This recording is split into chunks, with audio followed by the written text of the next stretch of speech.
La mise en place de la délégation de service public DSP au Sénégal soulève des préoccupations quant à la possible marchandisation d'une ressource essentielle comme l'eau. Lors du conclave réunissant les représentants des Asifor et Azurep de toutes les régions du pays à Bignona, la réforme aboutissant à la DSP de l'eau potable a été vivement critiquée. Ousseynou Ndoye, je suis le secrétaire général de la Confédération des Asifor et Azurep du Sénégal. Ces DSP-là ne font que ruiner les populations rurales et les mettre dans des conditions de vie difficiles. Avoir de l'eau, c'est un droit.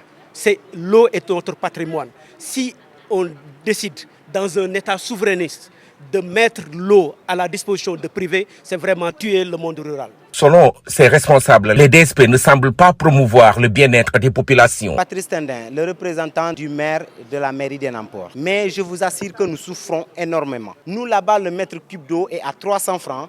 Vous n'allez pas me croire et pourtant, c'est ce que nous vivons. Vous savez, les Asifor avaient pour habitude de vendre leur mètre cube d'eau à 200 francs et même certains moyens.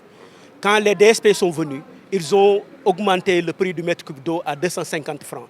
Et il y a dans des zones, ils sont à 300 francs, à 400 même dans certaines zones, ce qui est anormal pour une zone rurale. L'hydraulique rurale reste au niveau des populations dans les zones rurales. Ces critiques ont conduit à interpeller le président de la République sur cette situation qui pourrait compromettre l'objectif d'un Sénégal souverain, juste et prospère. À plusieurs reprises, on a interpellé l'État. D'abord, le gouvernement sortant qui étaient des je m'en foutistes. Ils ne s'occupaient même pas de ce que les populations vivaient. Ce qui les intéressait, c'est de mettre l'eau à la disposition des privés parce que d'autre part, il y a certains qui sont dans les environnements directs de l'État et qui bénéficiaient de ces DSP-là.